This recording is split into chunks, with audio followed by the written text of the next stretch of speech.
یہ جو مہینہ چل رہا ہے اسلامی کیلنڈر کا، یہ رجب کا مہینہ ہے۔ محرم، صفر، ربیع الاول، ربیع الاخر، جمادی الاولی، جمادی الاخری، رجب۔ یہ اسلامی کیلنڈر کا 7واں مہینہ ہے، اور یہ ان 4 مہینوں میں سے ہے جن کو اللہ تعالیٰ نے حرمت والا مہینہ قرار دیا ہے۔ حرمت کا مطلب یعنی ان 4 مہینوں میں لڑائی جھگڑا، قتل، خون خرابہ اور زیادہ حرام ہے۔ حرام تو سال بھر ہے، مگر ان 4 مہینوں میں اور زیادہ تاکید ہے کہ گناہ سے بچو۔ عرب کے اندر بڑے جھگڑالو اور بڑے لڑاکو قسم کے لوگ تھے۔ اسلام کے آنے کے پہلے ذرا ذرا سی باتوں پر جنگ کرتے تھے، مگر حرمت والے 4 مہینوں کا وہ لوگ بھی لحاظ رکھتے تھے۔ ان کو بھی احساس تھا کہ ان 4 مہینوں میں ہمیں جنگ نہیں کرنا ہے۔ جس طریقے سے وہ حرم کا بہت لحاظ رکھتے تھے، اپنے باپ کے قاتل کو بھی دیکھ کر کے حرم میں کچھ نہیں کرتے کہ حدود حرم کے اندر ہم اس کا لحاظ رکھیں گے، اس کا خیال رکھیں گے۔ تو رجب کا جو مہینہ ہے یہ حرمت والا مہینہ ہے، یعنی اس کے اندر غلط کام کرنا، گناہ کا کام کرنا، اللہ کی نافرمانی کرنا اور زیادہ برا ہے۔ اس کے اندر ہمیں اللہ تعالیٰ کی نافرمانی سے اور زیادہ بچنا چاہیے۔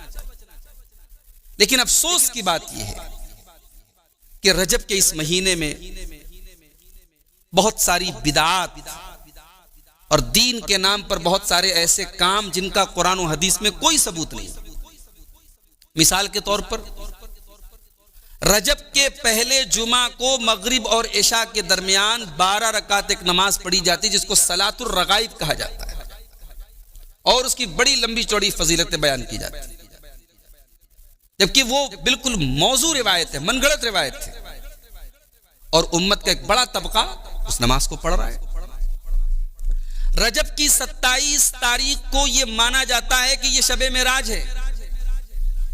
اس رات اللہ کے پیارے نبی کو معراج کا سفر کرایا گیا، جبکہ سیرت کی کوئی بھی کتاب آپ اٹھا لیں، تمام علماء سیرت لکھتے ہیں کہ اللہ کے رسول کی معراج کی تاریخ تو بہت دور کی بات ہے، مہینے پر بھی کوئی کنفرمیشن نہیں ہے، کس مہینے میں ہوئی، کس سن میں ہوئی، اس کا کوئی اوتھینٹک پروف نہیں ہے، کوئی مستند ثبوت نہیں ہے۔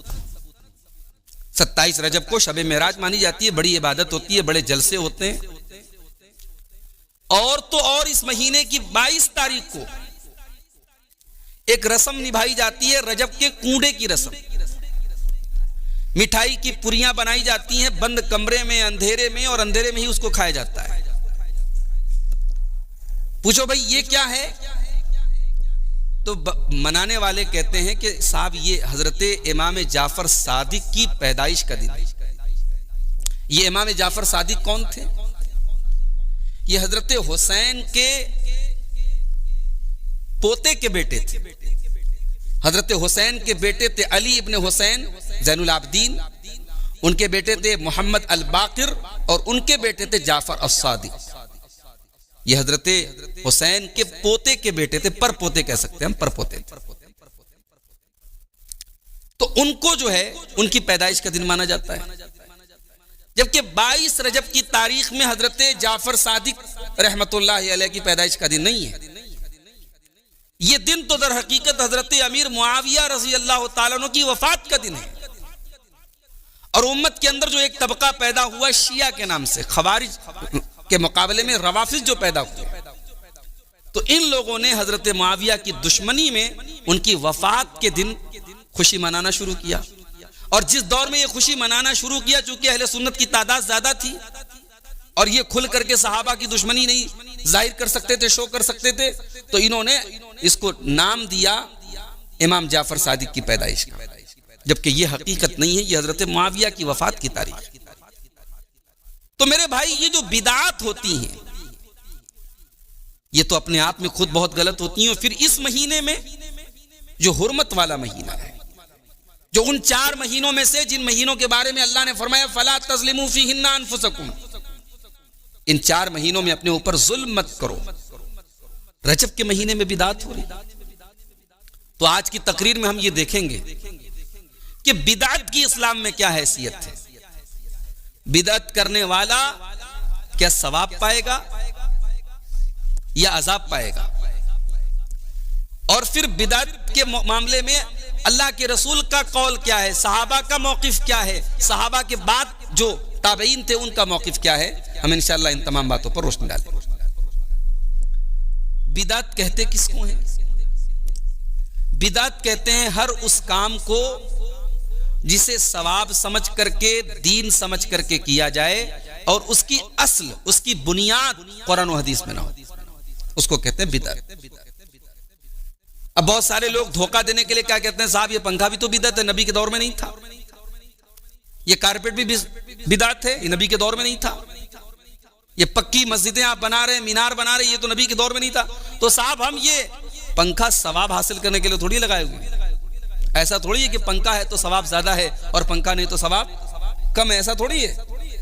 कारपेट पे नमाज पढ़ेंगे तो सवाब ज्यादा मिलेगा और खाली जमीन पे पढ़ेंगे तो कम मिलेगा, ऐसा तो नहीं है ना।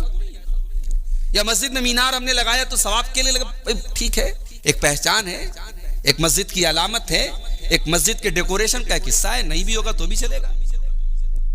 बिदात उस अमल को कहते हैं जिसे सवाब और दीन समझ के किया जाए और उसकी कोई बुनियाद ना हो कि कुरान और हदीस में।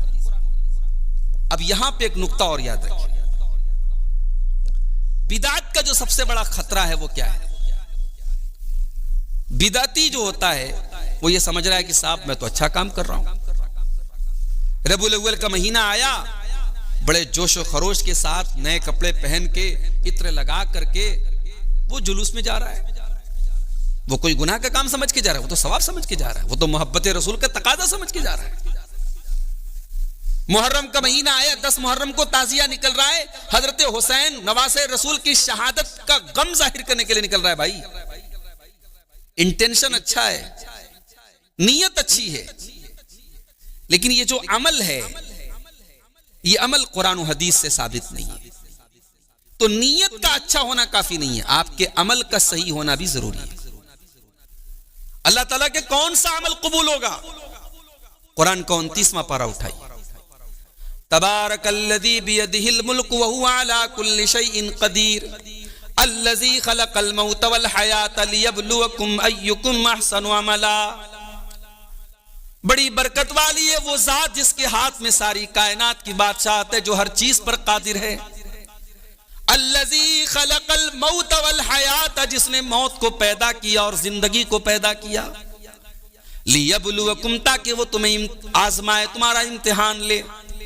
लियब्लुवकुम अय्युकुम अहसनु अमला, कि तुम में कौन अच्छा अमल करता है, कौन बेहतर अमल करता है।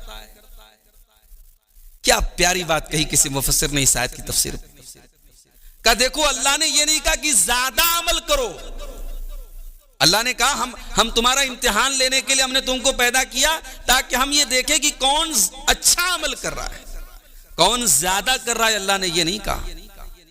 अल्लाह क्या क्वांटिटी नहीं, अल्लाह क्या क्वालिटी चाहिए। बहुत ज्यादा अमल है लेकिन क्वालिटी नहीं है, अल्लाह क्या क्वालिटी चाहिए। अब क्वालिटी क्या है?